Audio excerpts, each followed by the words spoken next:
I live in a modest 3-bedroom house on a peaceful suburban street. Tall trees stretch along both sides of the road, while carefully maintained lawns and bright flower gardens give the neighborhood a calm, almost perfect appearance.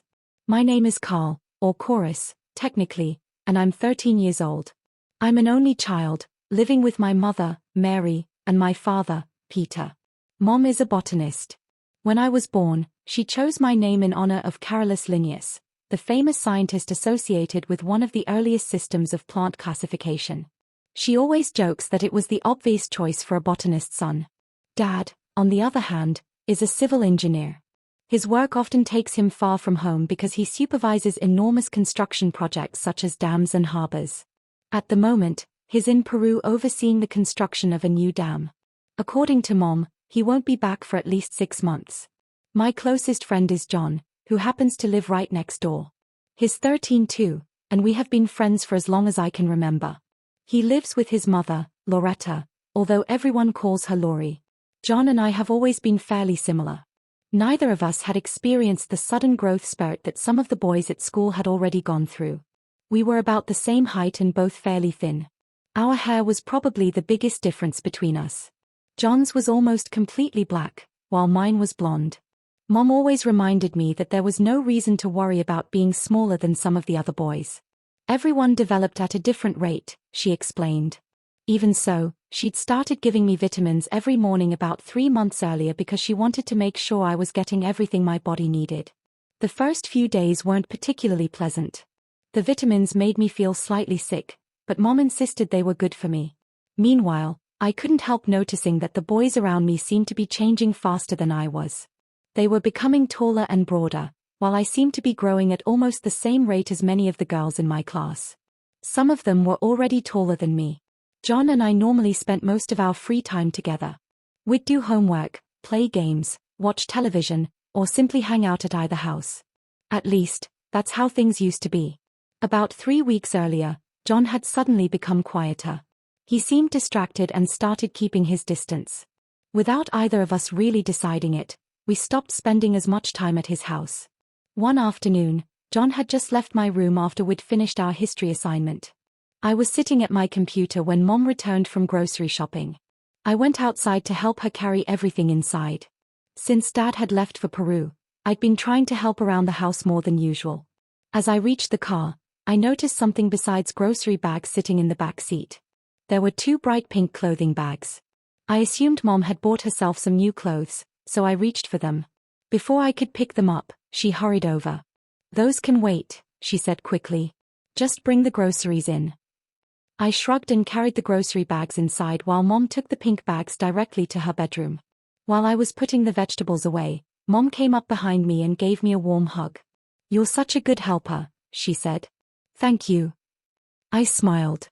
"How about I show my appreciation with a movie tonight? We can order pizza too." That sounded like a pretty good plan. "What are we watching?" I asked. "Marvien Rose," she replied. "I've wanted to see it for ages." When the movie began, I expected another one of Mom's movies that I wouldn't understand or enjoy very much. Instead, I quickly realized it was about a young boy who believed he was really a girl and enjoyed expressing himself that way. The story focused heavily on how the people around him reacted. I had mixed feelings while watching it. Some parts were funny, others were sad, and certain moments made me uncomfortable.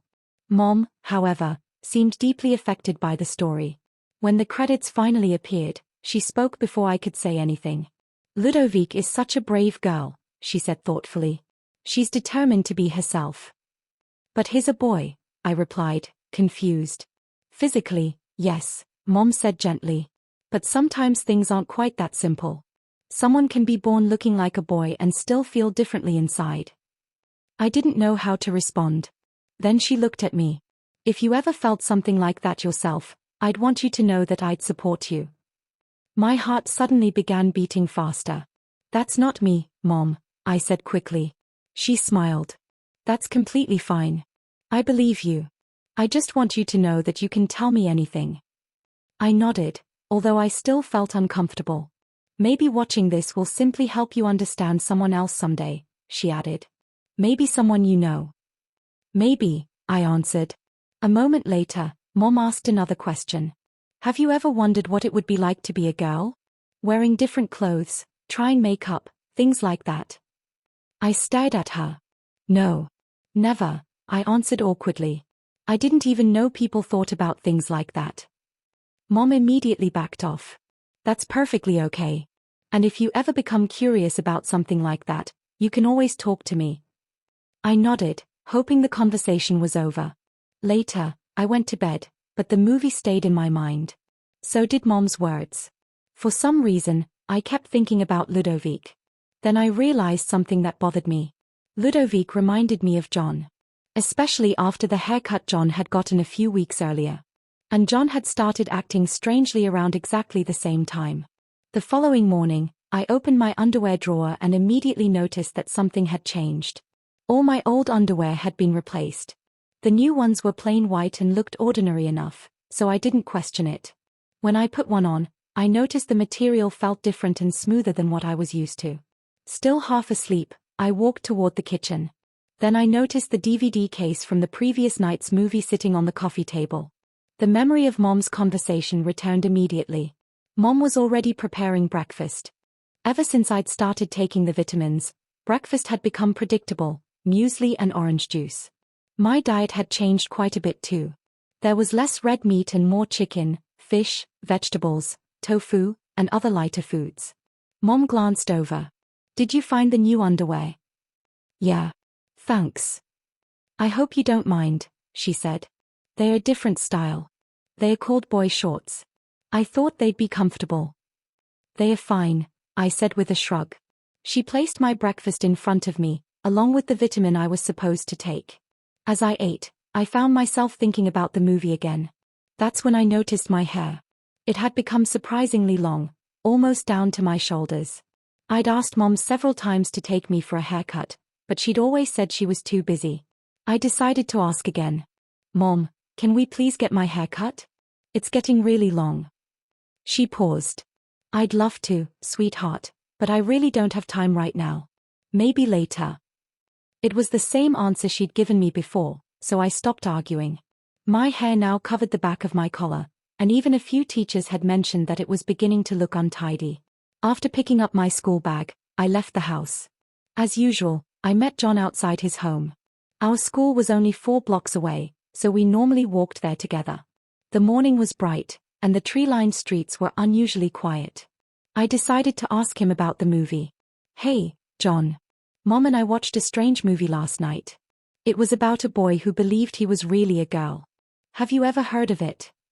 John stumbled slightly. His face went pale. You okay? I asked.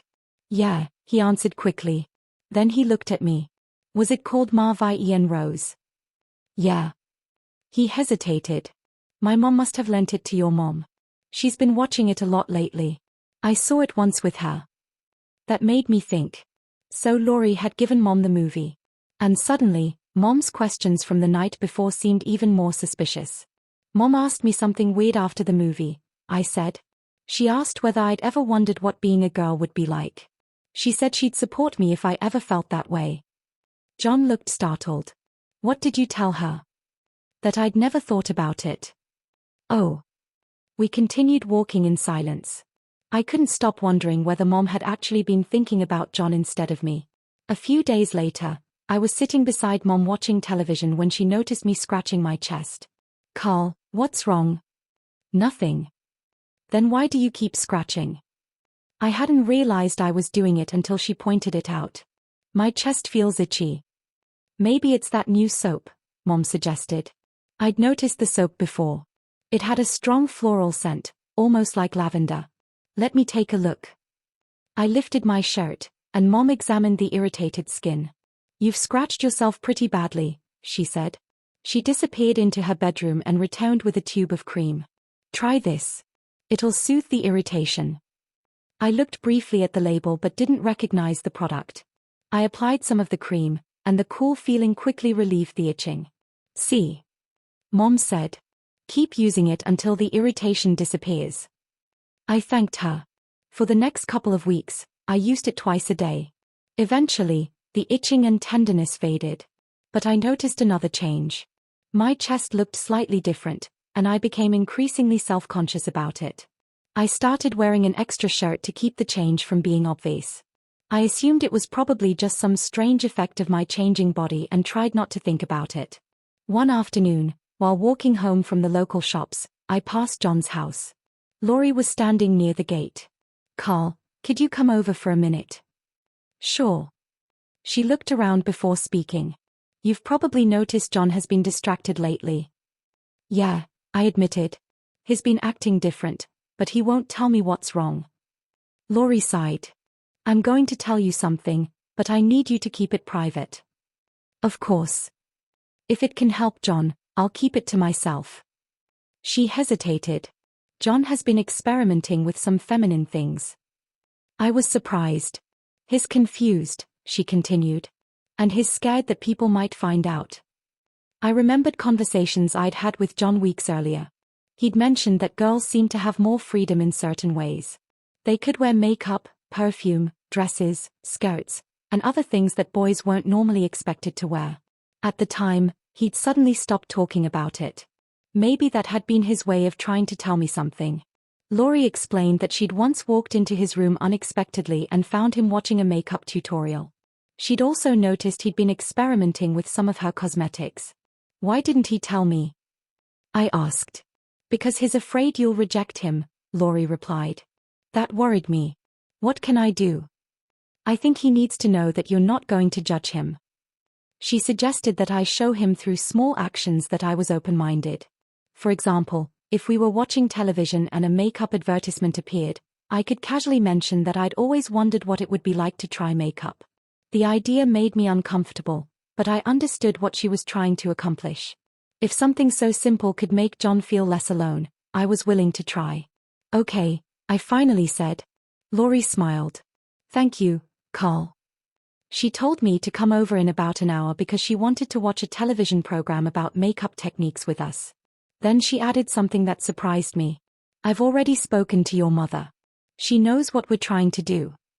Suddenly, several things began making sense. Mom's strange questions. The movie. The pink bags. Maybe she hadn't been talking about me at all. She'd been thinking about John. When I returned home, I told Mom everything. Instead of being worried, she seemed pleased. "That's very kind of you," she said. "I'm proud that you want to help your friend." At the agreed time, I went next door. John opened the door himself. "Hey," he said. "Come in. Mom and I are watching something." I could hear an action movie playing from the living room.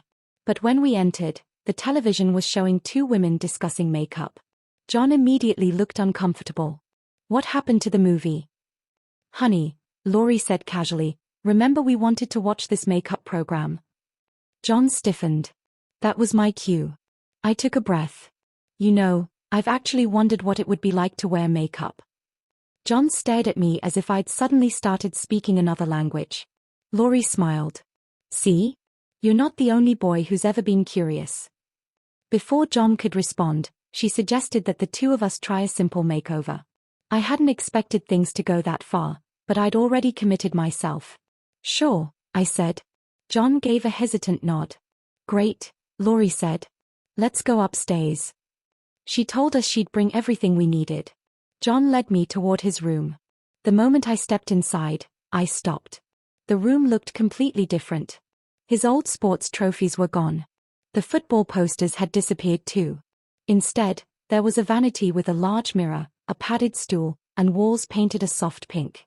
John looked embarrassed. It's okay," I said quickly. "People change their rooms." He looked at me. "You're really okay with this?"